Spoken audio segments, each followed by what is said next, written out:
What is up, my spectacular Spider Spy spectator spec powers here? You can call me Mr. Tom Holland fan, Mr. Peter Parker fan, Mr. Spider-Man fan, Mr. Marvel fan, Mr. Sony fan, Mr. Disney fan, Mr. Marvel movies fan, Mr. Spider-Man Brand New Day fan, or Mr. Speculation person or Mr. Prediction person, because it is time for me to do a YouTube video on discussing my predictions for the upcoming movie Spider-Man Brand New Day, which comes out on July 31st, 2026. Now, first of all, before we talk about that, I want to mention that today is June 27th, 2026, at the time that I am recording this video that you are watching on YouTube right now, viewers. That's right, summer vacation is still here, people. So yeah, I'm still excited for summer vacation. We're going to go to the beach or go to Disney World. Who knows? We'll see. So yeah, like so let's discuss my predictions for the movie.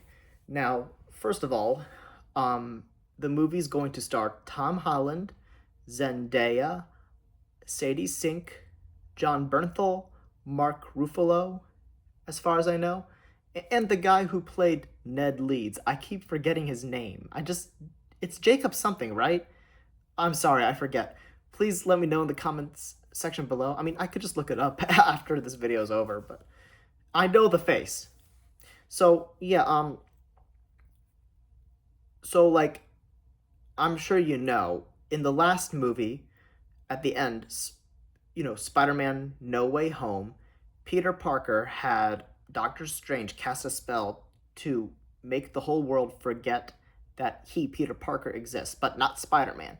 So, as a way to save the world from those multiverse people who were coming through the portal, because their knowledge of Peter Parker.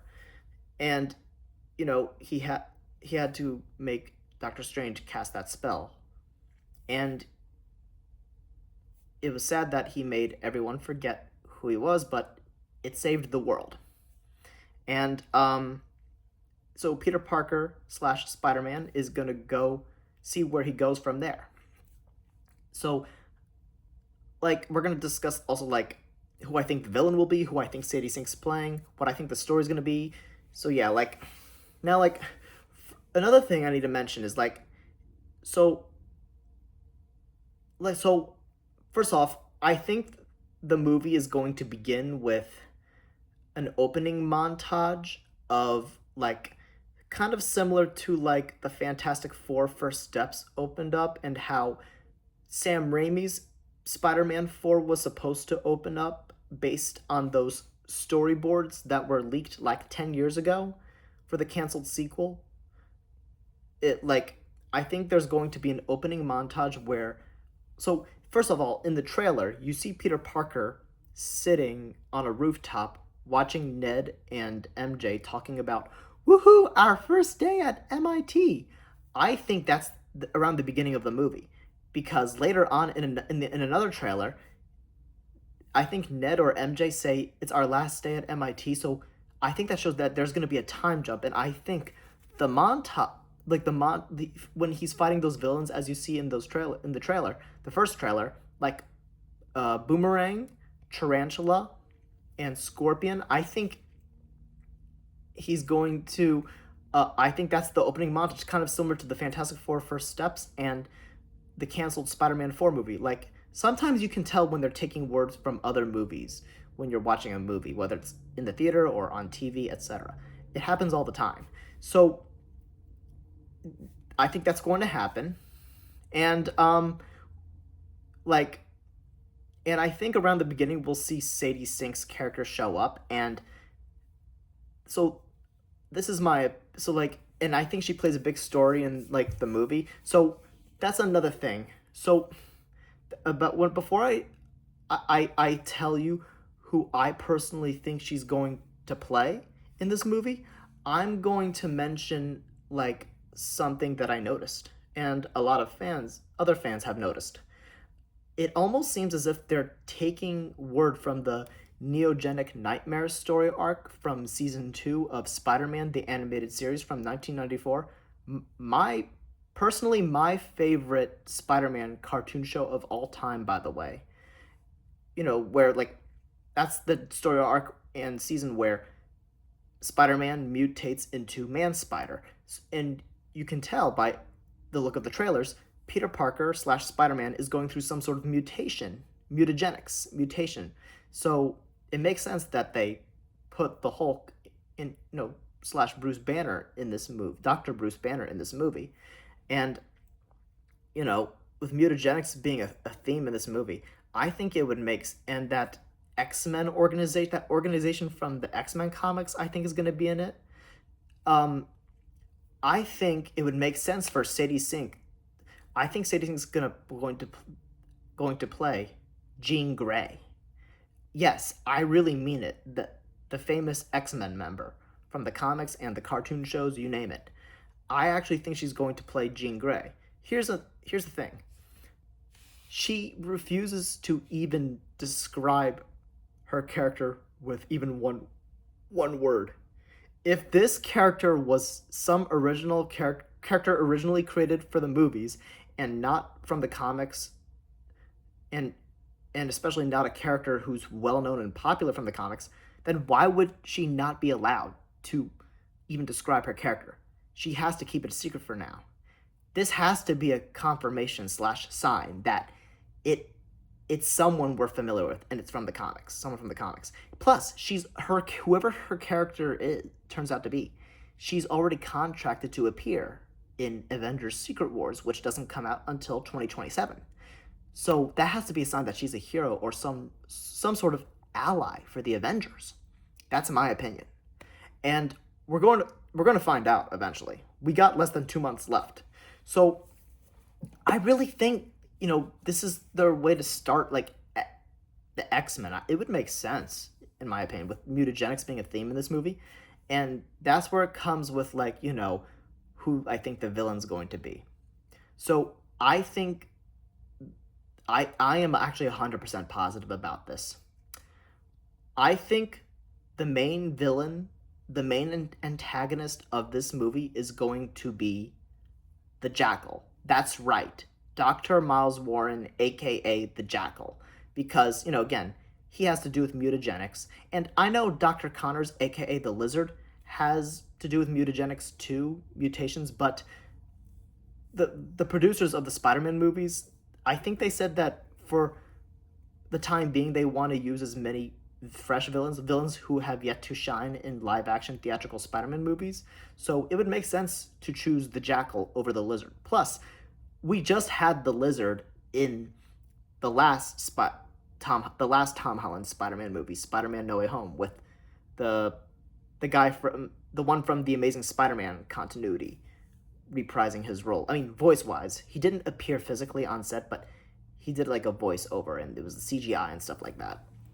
So we bottom line is we just had Lizard in the last Tom Holland Spider-Man movie. So I think we don't need to see Lizard. If we are going to see the Lizard of the MCU continuity, I don't think we need to see him in the Lizard form in this movie. Like, I think it would be premature.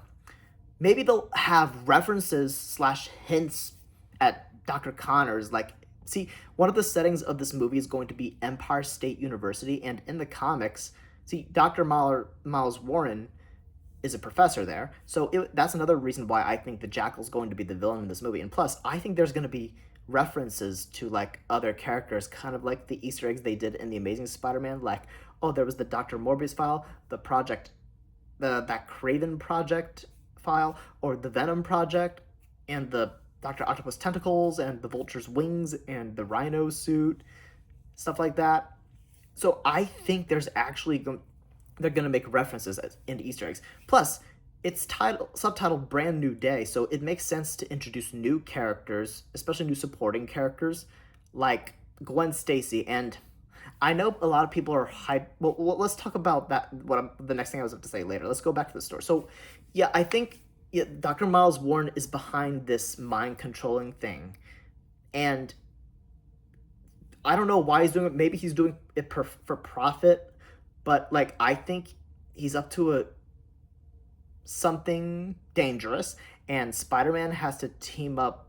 And Sadie Sink's character Jean Grey, I think Jean Grey is being experimented on by the Jackal, and that's how she got her powers in this universe.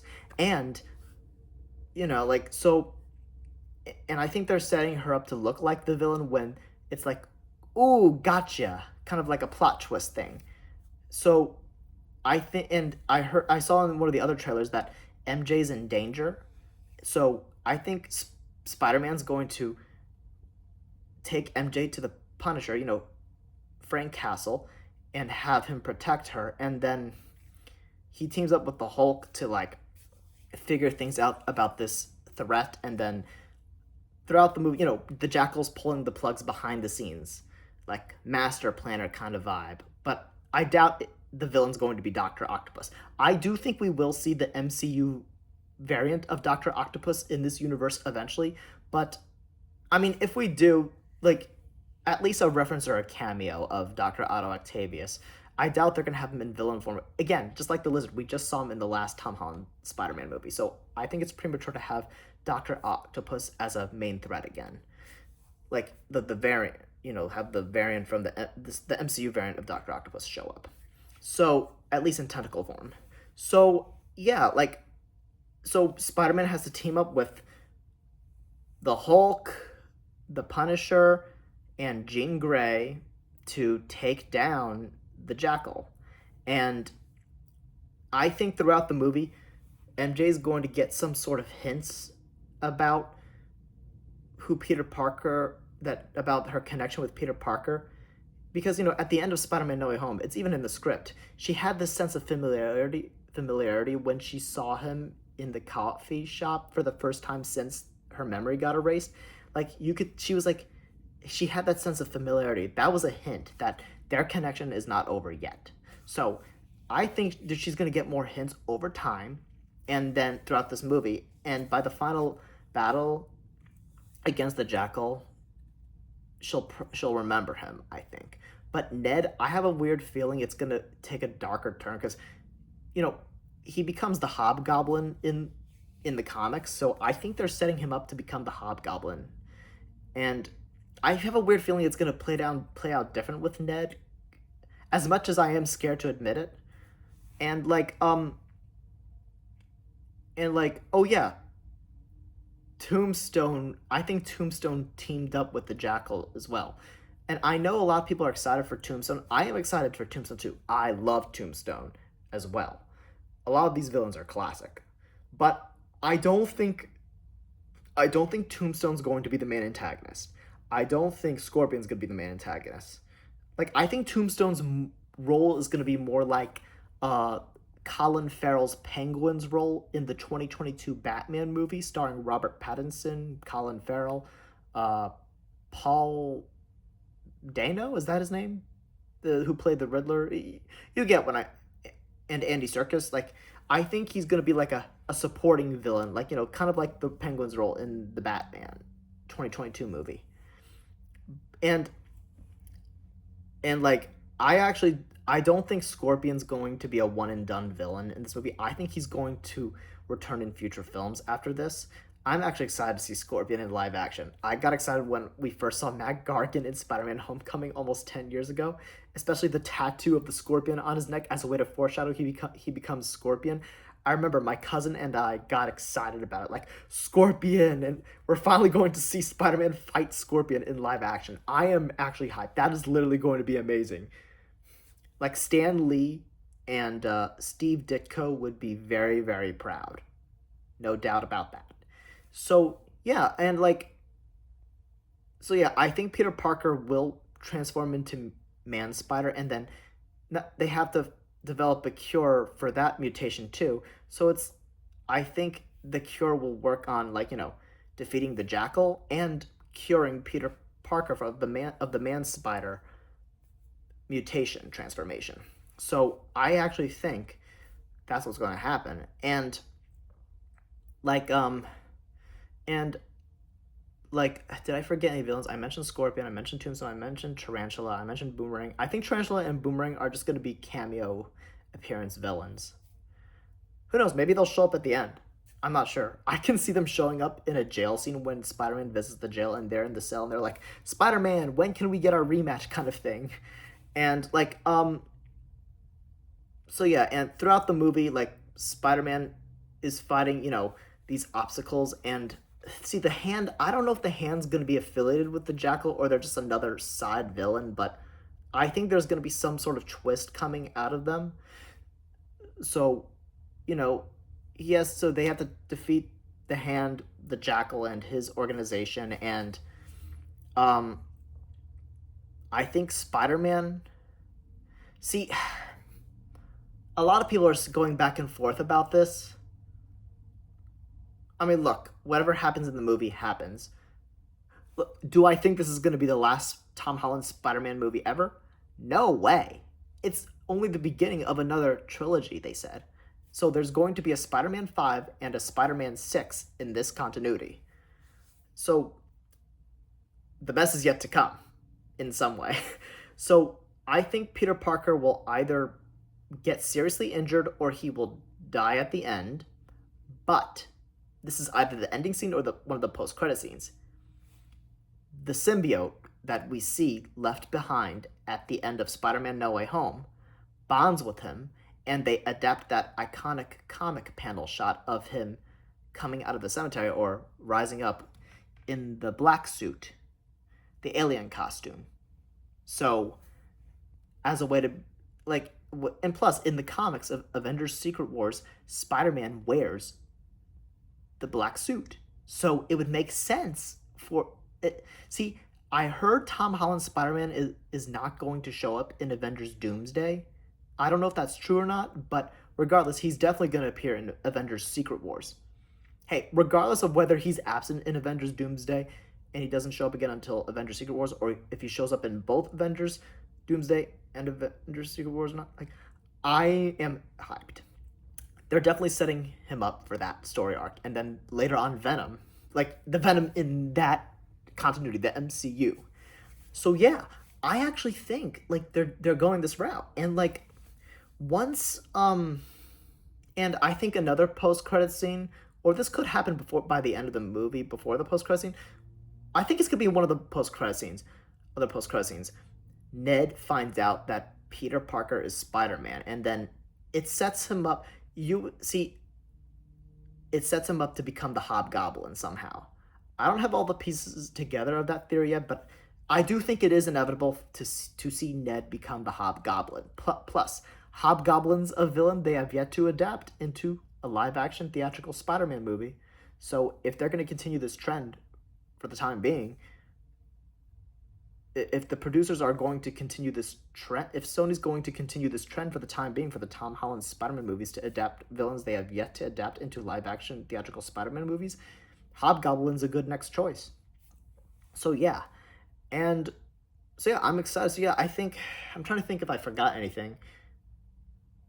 I think there will be surprise appearances too. I have the interesting feeling. We'll see what happens. But like, and then at the end when they defeat the Jackal, I think Jean's gonna be like, "My name is Jean," and I think at the end it'll say like, you see like, Spider-Man and Jean Grey will return in Avengers Secret Wars or something like that. And like, it's gonna be exciting. Like, there's no way that the Venom symbiote is going to be left out. So I think it's happening. So yeah, like, and like, and plus, I think not only that, but I think in a later movie, the Venom symbiote will bond with the Scorpion. Because that happens in the comics, and this is one of the major reasons why I think Scorpion won't be a one and done villain. I think they're setting that up too. So yeah. Um. So yeah, those are. I'm trying to see if I'm forgetting anything. I don't think I'm forgetting anything, and if I do, I'll make another video about it. So yeah. So yeah, it's going to be it's going to focus on Peter Parker going through growth and suffering, and he's rebuilding. And I think there's a see. Oh, another thing. I know a lot of people are hyping up about the possibility of the MCU version of Green Goblin showing up. Again, if this version of Green Goblin does show up, I don't think it's gonna be in this movie. I mean, maybe there will be a reference to Oscorp or the Osborns, a remixed version of Oscorp, like maybe it's named something else, and or like there's a cameo appearance of Harry Osborn maybe in the movie as a way to hint. But if any of the Osborns show up, they're definitely not going to be in Green Goblin form. I think it would be too soon to rush into that. I mean, don't rush to that in this movie, especially since No Way Home had a Green Goblin, the Willem Dafoe variant from the Raimi verse. So yeah, those are my predictions. I If I'm forgetting anything, then I'll make another video about it. But those are my predictions for the time being for Spider-Man Brand New Day, which will come out in a few weeks. And I am really excited. They're going to be true to the comics in some form based on how they reenact the covers, especially Amazing Fantasy number 15 when he's holding the criminal while he's web slinging. Oh man, I cannot wait to see that. So yeah, my predictions for Spider-Man Brand New Day coming out in a few weeks. I'm so excited. Make sure to avoid spoilers. I'm going to make sure I avoid spoilers before I see the movie, and yeah, I'm really excited. My predictions for Spider-Man Brand New Day. And like the best is yet to come. So yeah, rate, favorite, subscribe, even comment. Thank you so much for watching. Rate, favorite, subscribe. Again, rate, favorite, subscribe, even comment, and I'll talk to you later. See you in the next video. Peace.